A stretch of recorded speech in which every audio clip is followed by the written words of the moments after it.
was dedication worth its salt. And today we are fortunate to have the three people with us to launch the issue. We have Professor Dr. ORS Rao, who is a renowned academician and had a long stint in the industry before he became an academic. And he continues to write extensively on the importance of transforming our education, especially higher education. And now he's in a very big leadership role as a Chancellor of ICFAI University. So I warmly welcome him and also invite him to say a few words and launch our October 2025 issue of Pallikkutam. So when we are talking of, how the technology is acting as a disrupting force, not just a transformation, it's a disruption that is taking place, particularly in the education. So, like, the title as it says, we are talking of, the worth is salt. After the education, when you are talking of worth, sort of what is the benefit and what is that we expect out of education. Of course, loose terms when we talk of return on investment, my belief is sort of education, we should not look at it as a immediate short-term benefit of getting a job and what is the salary what we get. Education gives us, sort of a not only livelihood, but also a life. Like while Mahatma Gandhi ji had talked of, the resilience and self kind of, the reliance, he also talked of the entrepreneurship.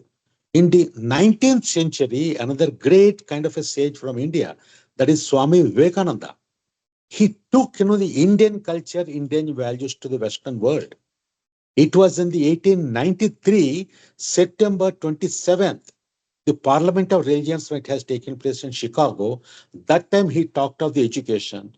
He said education means, it's not only kind of, knowledge and learning. It also means, character. He said, we want this kind of education that gives us a character, a strength of character, and we should be independent. We should stand on our own legs. I think that is what he talked of, So there it adds another element of, the education giving us the character. Today, when we talk of AI can take care of technology. And maybe I think, it will make us efficient, but the human kind of, values and human kind of competence when we talk of, that is where we talk of, things like a creativity, a problem solving, and, human relations. We talk of something like a soft skills, working with people and, cooperating with other people. And more importantly, character. These are the ones AI cannot replace. And we noticed that, with all of us, with our experience, what we noticed is unless we have these competencies along with the character, we can't survive nor we can grow in our own careers.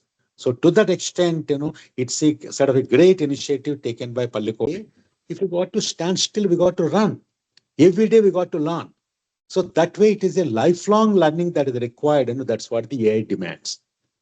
So apart from that, AI as a disruptive force, like, we also talk of today the VUCA. It is a volatile word. It is sort of uncertain and complex and ambiguous. So there, apart from technology, the other forces that are influencing that, one is the global politics. Second is the global economics. And third, the society. In the economic terms, we call it as a pest. Global political, economic, social, and technology. These are the four forces that are influencing our today's life. And in this, sort of while we talked of, the technology, sort of how we must know technology to survive today and to grow. Apart from that, like yesterday, when we celebrated 156th birthday of Mahatma Gandhi ji, the salt satyagraha, which has taken place 95 years back in 1930, that was sort of the message that he has given to the country is sort of being self-sufficient. And also another thing, what he said is, don't expect somebody else to give a job. You should be an entrepreneur yourself. And these words and this message, even after 95 years, now today it's a lot more relevant. The cover of the October issue and it says education worth its salt. So you can see in the background the Gandhiji walking away. This symbolizes the new thinking that we should have about for education. Announced earlier, the theme for the month is Education Worth Its Salt towards Sustainable Education. Throughout this month, we have explored the various dimensions of this theme across all our activities and events, including Rajagiri Roundtable Conference International, our monthly synergy panel discussion with experts from India and abroad, Pallikkutam Global Connect, the weekly teacher training program, Pallikkutam Dialogues, exclusive one-on-one interactive interview sessions, Pallikkutam Digest, or dedicated events for students, teachers, parents, and education leaders, bringing the latest research updates from global universities and institutions. Pallikkutam Policy Updates, highlighting the recent policy enactments and implementations in India and abroad. All these events and their key findings are reflected in this magazine. It's also learning for me, as we are already talking about AI integrated new education system, where even a teacher is a co-learner. And there is also learning for me. I'm happy to know about this digital magazine that you bring out every month, and on various themes that you deal with on a monthly basis. I'm really truly appreciative of all the works that Rajagiri does. But there is also a section of our country, which is probably where we have the Honorable the Chancellor there, Sikkim. Part of Sikkim also will be similar to the state of Arunachal Pradesh. We have a huge section of our society here still not reached by the technology and the modern system of education. Many of our schools and colleges are just evolving, and due to which the students who come to our institutions, many of them, majority of them, for example, in my own college, they are first generation graduation students. So you can imagine what would be their background. And that is where this sort of the magazines and the digital materials come in a big way to assist us, to assist our children, and they also get an opening.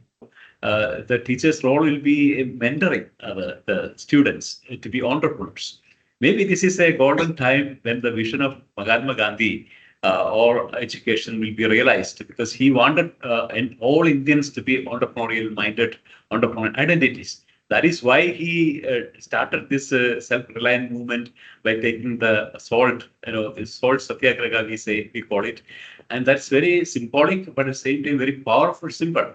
That's why education worth its salt. That caption we took inspiration from this particular act of Gandhi, who violated the rule of the day, and to make India self-reliant and self-conscious. This is absolutely important time for us. I would imagine that if you make our education entrepreneurial, it just means that, Professor Rao, I beg to deviate from your point at this particular point. It is necessary that education should show some result in the during the education itself. It should prove it should prove that it works its salt during education itself. Otherwise, there's no guarantee that it's going to be helpful for the future. We are training students for our future, for their life, but at the same time, they should prove that they are worth for their future by at least retrieving the money they invest on education. This is the humble thought we are cherishing. The students should be equipped to retrieve the money they invest on education. It just means that education can be free of cost if it is happening. So the learning outcomes which students produce should be sufficient to